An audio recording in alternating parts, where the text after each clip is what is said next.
പുതിയൊരു വീഡിയോയിലേക്ക് എല്ലാവർക്കും സ്വാഗതം. ഇന്ന് തയ്യാറാക്കുന്നത് ചമ്മന്തിക്കറിയാണ്.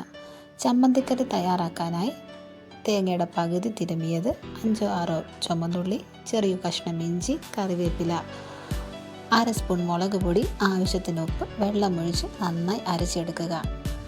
അരച്ചതിന് ശേഷം ഒരു ചട്ടി എടുത്ത് ചൂടായതിനു ശേഷം അതിലേക്ക് എണ്ണയൊഴിച്ച് കടുക് പൊട്ടിക്കുക. കടുക് പൊട്ടിയതിന് ശേഷം അതിലേക്ക് ചുമന്നുള്ളി അരിഞ്ഞത്, ഇഞ്ചി അരിഞ്ഞത്, കറിവേപ്പില, ആവശ്യമെങ്കിൽ വറ്റൽമുളകും കൂടെ ഇട്ട് നന്നായി വഴറ്റിയെടുക്കുക.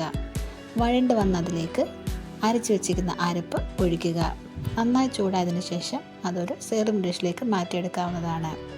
നല്ല ചൂട് ഇഡലിയുടെ കൂടെയും ദോശയുടെ കൂടെയും കഴിക്കാവുന്നതാണ്.